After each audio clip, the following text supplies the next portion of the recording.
Continuamos con Nicolás Lúcar en Exitosa.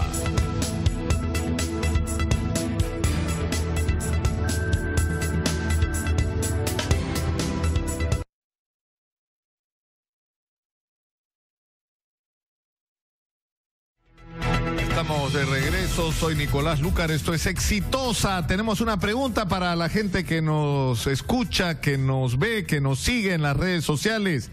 ¿Estás de acuerdo con la propuesta que han hecho algunos de que se debe anular el indulto de Alberto Fujimori? ¿Han escuchado ustedes que hay gente que dice que hay que ir al Tribunal Constitucional, que esto se tiene que llevar? Es más, ya han presentado, entiendo, el día de hoy, o estaban presentando el día de hoy una iniciativa ante la Corte Interamericana de Derechos Humanos, bajo el argumento de que supuestamente Alberto Fujimori, es decir, que el indulto no aplica para casos de lesa humanidad y que este sería el de Alberto Fujimori. Su respuesta nos la pueden enviar al Twitter @exitosape y al Facebook a Exitosa Noticias, o al mío también, a mi Twitter @Nicolás Lúcar, que estuvo de moda en los últimos días, pero me has dado con palo por decir la verdad, al final. Yo estoy esperando nada más a ver qué dicen Rosa María Palacios y toda esta gente que dijo barbaridades, ¿no? Y que además estaba ahí pegadita a PPK. Ella no sabía nada, ella solo ha sido su asesora todos estos días, pero no sabe nada. Está con nosotros Óscar Ugarte, exministro de Salud, y se va a unir en unos segundos José Vega Antonio, presidente de Unión por el Perú. Y comencemos con Óscar, bienvenido. Muchas gracias, Nicolás. Entre otras cosas, se ha generado acá una controversia médica, digamos, ¿no? Es decir, Elmer Huertas ha salido a decir, desde el punto de vista médico, digamos, la vida de Alberto Fujimori no corre peligro y tiene, digamos, la situación que cualquier persona de su edad tiene, y que no significa que es una situación excepcional de peligro para su vida. Yo comparto el punto de vista del doctor Elmer Huerta, porque del conjunto de enfermedades, que son 6 o 7 las que el informe médico indica, muchas de ellas, por ejemplo, tiene hernia en la columna. Yo tengo 2 hernias en la columna y no pasa nada, digamos. Tiene artrosis en las rodillas. En fin, ese tipo de cosas no suman para los efectos de... Claro, ¿por qué no revisamos el documento, si lo permite? Mira, el documento dice... qué cosa increíble, porque este documento yo lo presenté el día de la vacancia y dijeron que no existía. Bueno, ahora es el documento que sustenta el... Qué caradura, Dios mío, qué bárbaro. Dice, síntomas de la enfermedad: fatiga, cansancio vespertino asociado a palpitaciones constantes, disnea CF2. ¿Qué significa eso? Se refiere a la frecuencia con la cual se produce esta alteración, ¿no?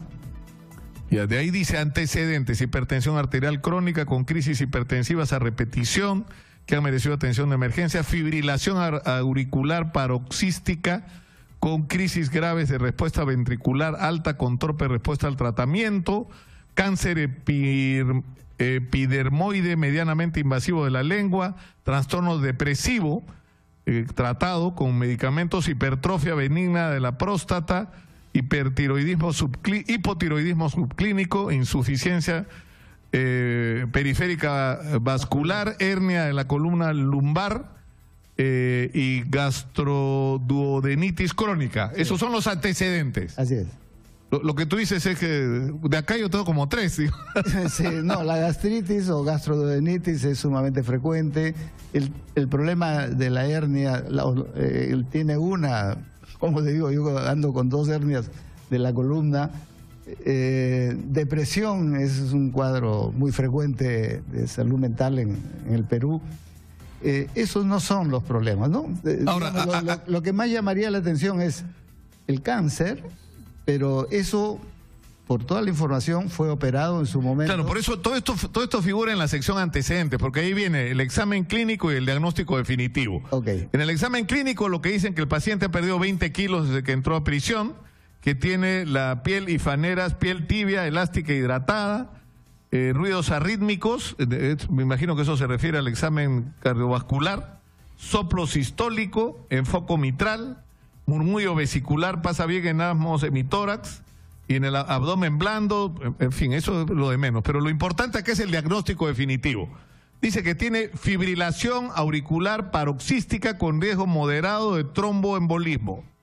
Eso es serio, ¿no es cierto? Bueno, es un riesgo, es cierto.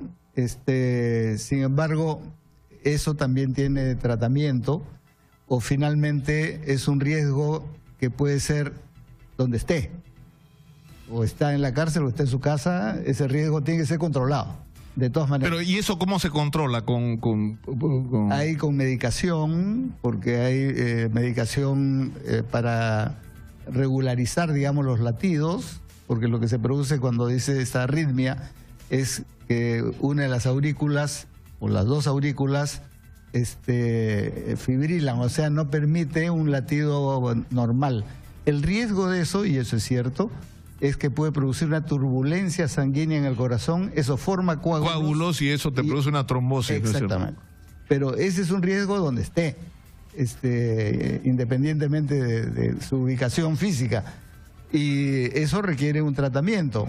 En muchos casos se requiere, por ejemplo, poner un marcapaso para que ayude a controlar los latidos cardíacos y por lo tanto... Pero esa ya es una opinión más especializada. El diagnóstico definitivo agrega que tiene hipertensión arterial crónica y cardiopatía hipertensiva e insuficiencia mitral. O sea, todo esto está relacionado con el tema de la hipertensión. Es parte del mismo cuadro, sin duda. O sea, yo soy un paciente hipertenso, yo estoy medicado todos los días, tengo que tomar en las mañanas la misma pastilla hace 10 años porque soy un hipertenso crónico. Y eso se trata, ¿no? Sí. Ahora, se regula con una medicación, ¿no? Adecuada. Sin duda. Claro, en este caso se suma al otro tema que es la fibrilación auricular, que es del conjunto de las cosas que ahí se han señalado, sin duda lo que más cuidado requiere. Claro, porque después dice hipotiroidismo subclínico, todo el mundo tiene hipotiroidismo, tomas Eutirox y ya estás en ayunas. Yo le puedo recomendar hasta la dosis. Y a cáncer de lengua tipo carcinoma, epidermoide medianamente invasivo. Claro, pero eso, por toda la información que se ha dado, es que ha sido operado ya en reiteradas oportunidades y está ahí controlado, digamos. O sea, no son melanomas, como dicen ustedes, ¿no es cierto? No, el melanoma es de la piel externa. En este caso es de la lengua, ¿no? O sea, la localización es diferente, pero... Eso está, hasta donde sabemos, está controlado. No ha tenido problemas críticos al respecto. Ahora, después dice que está con tratamiento depresivo. Eso ya lo vimos, es lógico. Creo que es bien difícil estar preso y no estar deprimido, ¿no? Sin duda. ¿No? Hipertrofia benigna de la próstata. Tampoco. Tampoco. Insuficiencia periférica vascular. Hernia de la columna. Bueno, eso ya hablamos. Bueno, y ahí, vienen las conclusiones, ¿no? Porque en las conclusiones lo que dice, el diagnóstico más importante dice fibrilación auricular con respuesta ventricular en tratamiento, hipertensión arterial, hipotiroidismo, tratamiento, terapia, antifibrilación intensa y bajo estricta vigilancia. Conclusión, paciente adulto mayor con múltiples patologías crónicas que reagudizan y deterioran severamente su salud, requiere atención y vigilancia permanente, ¿no? Bueno, esa conclusión... Bueno, y de ahí viene la conclusión final, ¿no? Que no está acá, no se me han repetido acá, pero yo tengo la conclusión final, perdón, está acá. Dice, paciente requiere evaluaciones permanentes por especialistas en cardiología, oncología, urología, psiquiatría, neurocirugía, geriatría debido a su estado clínico actual, continuar con la terapia antihipertensiva, control del ritmo y de la frecuencia cardíaca, anticoagulación plena por el riesgo de desarrollar tromboembolismo y por el estado actual del paciente, la Junta Médica recomienda el indulto por razones humanitarias. Eso es lo que dice. Bueno, todo lo primero es algo que seguramente es muy objetivo, digamos, las conclusiones médicas. El que eso requiera el indulto es una decisión que sale del espacio médico, pasa a la esfera política, ¿no es cierto? Porque el indulto puede ser dado incluso sin esa opinión médica, como sabemos. Claro, el indulto es una gracia presidencial. Es una atribución del presidente que no tiene prerequisitos. No es que hay un reglamento que el presidente tiene que cumplir para el indulto. Para nada. Entonces, siendo, digamos, respetuoso con la opinión de los colegas, yo diría, eso finalmente termina siendo relativo. Porque sobre esa base el presidente podría decidir igualmente... Claro, porque por ejemplo, se ha cuestionado la presencia en esta Junta Médica Penitenciaria del doctor Postigo. El doctor Postigo es un capo, ¿no? Es un especialista notable, ¿no es cierto? No, sin duda. Y respetado. Digamos, sí he escuchado esa crítica, es... En general, ¿no? Ya para no hablar del caso específico, en general, el médico, digamos, que ha venido tratando, no quiere decir que no esté presente cuando se hace esa evaluación, pero lo usual es que no sea parte del equipo que va a tomar la decisión, pero sí que esté presente porque tiene que darle información, él conoce de cerca al paciente, sin duda. Pero incluso es mejor éticamente no estar comprometido porque en el tratamiento previo está su propia opinión que puede estar bien o mal, digamos. Entonces, y el equipo va a opinar no solo sobre la situación, sino sobre el tratamiento que ha venido recibiendo, porque va a recomendar un determinado caso. Pero ese es un problema menor desde mi punto de vista. Y como digo, aún con las conclusiones a las cuales llega esta Junta Médica, yo digo, eso siempre es relativo. Y en el contexto en que ha sido dado, y tú has hecho referencia, digamos, a qué cosas se estaba viviendo esos días, ¿no es cierto? Es obvio que la decisión es una decisión política, y que está muy relacionada con la vacancia. O sea, al final... es decir, este informe podría decir esto o casi cualquier cosa. Igual el presidente puede haber resuelto en un sentido o en otro. Incluso el presidente podría, con la recomendación de la Junta Médica de que se le dé el indulto por razones humanitarias por su condición médica, no dárselo. Podría ser. Porque es su atribución. Así es. Porque además no es el primer informe con estas características que se emite, ¿no? No lo es. Por eso el tema central es en qué momento se da esta decisión. Y eso obviamente está estrechamente vinculado con la votación por la no revocatoria, la no vacancia. Vacancia del presidente. Y eso es lo que obviamente es el costo político, digamos. Si no fuese así, no se explicaría las renuncias en la bancada del oficialismo. ¿Por qué renuncian 3 congresistas a seguir perteneciendo a la bancada? Porque obviamente lo que sienten es que es una decisión que, tanto en la forma como en el fondo, ha sido al margen de ellos, no ha habido ni siquiera la confianza para compartir o pedir la opinión de la bancada, teniendo la trascendencia que tiene una decisión de este tipo, ¿no? Bueno, yo le agradezco mucho al doctor Óscar Ugarte, ministro de Salud, por estar con nosotros esta mañana. Y tenemos una noticia de último minuto. ¿Es verdad o no es verdad? Declaran inocente a Manuel Burga. ¿Cómo así? ¿Qué fue lo que pasó? Eurosport acaba de anunciar, estoy abriendo el link que se está demorando un poco, y dice, ha sido encontrado no culpable del cargo de conspiración que fue acusado en el escándalo de las comisiones ilegales para el otorgamiento de sedes. Vamos a tener más información al respecto en unos minutos, pero esto significa que Manuel Burga, porque acuérdense de que la información es que él había recibido un dinero de las comisiones que se repartían. Manuel Burga, la declaración que había hecho es que todo ese dinero que él había recibido había sido depositado en cuentas asociadas a los gastos de la federación, es decir, que él no había usufructuado de ese dinero personalmente, sino que ese dinero había venido para la federación. Eso ha sido su defensa. Yo no conozco más sobre eso, pero ¿no? Esto acaba de ser confirmado también. Estamos viendo en la pantalla el reporte de Reuters, que es una agencia absolutamente confiable que simplemente ratifica lo que acabamos de decir. Expresidente de la Federación Peruana de Fútbol, Manuel Burga, es hallado no culpable en el cargo de asociación ilícita, ¿no? De conspiración. Increíble decisión. Vamos a tener más información, vamos a hablar con algunos de nuestros connotados periodistas deportivos.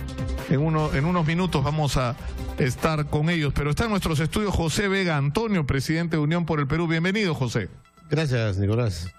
¿Cuál es tu juicio de esto que ha pasado, de esto que estamos viviendo en estas últimas horas, ¿no? Bueno, expresar la verdad, indignación, porque esto constituye un pacto infame, ¿no? que agravia fundamentalmente a la conciencia ciudadana, porque se ve claramente, días antes se sabía de lo que se estaba preparando. Y todos los parlamentarios de todas las bancadas eran conscientes que este momento era una decisión casi histórica para el país. ¿Cómo recuperar la confianza, la credibilidad frente a un hecho probado, casi probado, los vínculos, indicios que tenía que ver el presidente con esta empresa Odebrecht, y que su empresa personal y la de sus socios habían trabajado permanentemente, habían recibido ingresos? Y todos sabíamos además la conversación y la buena relación del presidente con el señor Kenji Fujimori. Y sabía que este tema está en proceso, en curso, y que finalmente se consuma con el canje, que es una decisión política antes que pueda representar que sea... ¿Qué? ¿Un acto de reconciliación o un acto humanitario? El acto de reconciliación, sinceramente, el escenario como se presenta es un pacto que genera la falta de... el presidente ha perdido legitimidad para gobernar el país. Y las muestras que se ven en las calles, ese es hecho. Y por lo demás, genera una inseguridad jurídica al país para las nuevas inversiones o las inversiones para la reactivación económica.